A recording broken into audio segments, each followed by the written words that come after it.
So Microsoft Endpoint Manager or Intune, just that bad habit. You can manage your devices from the cloud, and that's whether they're corporate owned or BYOD. So typically, before the start of the Zero Trust journey, most organizations would have devices joined to Active Directory, being managed by group policy or things like System Center Configuration Manager.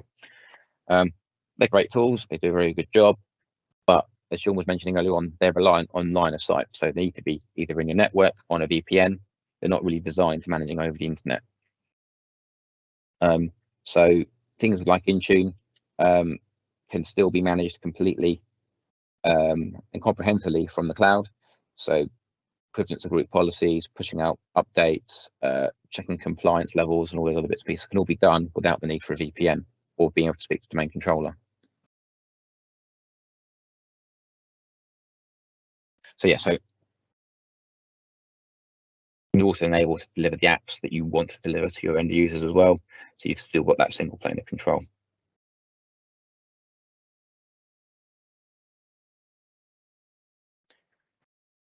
To limit your exposure risk, you need to monitor every endpoint to ensure each one has a trusted identity, the right policies are applied to it from a security point of view, and that the risk level for malware has been measured, remediated, etc. So after the device is registered, users can then access your organization's restricted resources. So you can use things like username and password, or go as far as going passwordless for things like Windows 11 for Business. So that those compliance policies can be built into conditional access to say if it's not a Azure AD joined Intune managed device, you can't access certain applications or all your data, depending on how strict you want to be.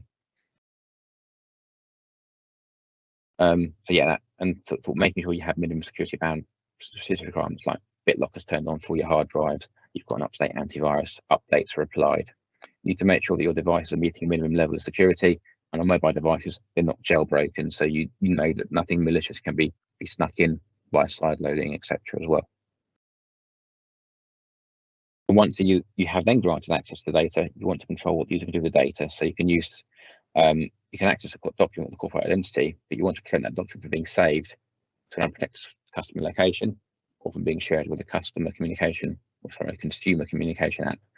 So for example, if I'm accessing my email via the Outlook app on my mobile phone, and I try and copy and paste some data out of that to the Notes app on my iPhone, or even to another email account within that, the policies can actually put a bubble around that and stop you from doing that, and just allow you to move data around within those corporate controlled areas. So we're in the 365 tenant, so into SharePoint, OneDrive, or Teams, for example.